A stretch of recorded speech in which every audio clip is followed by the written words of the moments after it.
1920 தேர்தல் வந்து நடக்கும். அதில் வந்து காங்கிரஸ் வந்து போட்டியிட்டு இருக்க மாட்டாங்க. அப்போ நீதி கட்சி வின் பண்ணிடும். நீதி கட்சியோட முதலமைச்சர் யார் அப்படின்னு பார்த்தோன்னா சுப்பராயலு அவர்கள் தான். 1920லேருந்து 23 வரைக்கும் இருந்திருப்பார். அதுக்கப்புறம் 1923லேருந்து 26 வரைக்கும் நீதி கட்சி தான் இருக்கும். 1923 யார் அப்படின்னு பார்த்தோன்னா பனகல் அரசர் அவர்கள் வந்து இருந்திருப்பார் முதலமைச்சராக. 1926லேருந்து 1930 வரைக்கும் யார் இருப்பாங்க அப்படின்னு பார்த்தோன்னா சுயேட்சை அமைச்சரவை அமைச்சிருக்கும். யார் அப்படின்னு பார்த்தோன்னா சுப்பராயன் அவர்கள் வந்து அமைச்சரவை அமைச்சிருப்பார். அவர் வந்து ஒரு சுயேட்சை வேட்பாளர்.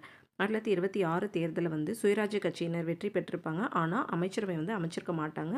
அவங்களுக்கு பதிலாக சுயேட்சை வேட்பாளரான சுப்பராயன் அவர்கள் வந்து தேர்ந்தெடுக்கப்பட்டிருப்பார். மறுபடியும் 1930 தேர்தலில் நீதி கட்சி வின் பண்ணி 1930 டு 37 வரைக்கும் அவங்க தான் ஆட்சியில் இருப்பாங்க. நீதி கட்சி 37 தேர்தலில் வந்து காங்கிரஸ் வந்து அமைச்சரவை அமைக்கும். காங்கிரஸ் போட்டியிடுவாங்க. அவங்க வின் பண்ணதுனால காங்கிரஸ் அமைச்சரவை அமைச்சிருவாங்க. அந்த முதல் காங்கிரஸ் அமைச்சரவை தான் வந்து சென்னையில் யார் அப்படின்னு பார்த்தோன்னா ராஜாஜி தலைமையில் அமைச்சரவை அமைச்சிருப்பாங்க. டோட்டலாக அந்த 20 டு 37 வரைக்கும் நீதி கட்சியோட ஆட்சி எத்தனை வருஷம் அப்படின்னு பார்த்தோன்னா 13 வருஷம் ஆட்சி பண்ணியிருப்பாங்க. இது வந்து ஒரு ப்ரீவியஸ் இயர் கொஷின்.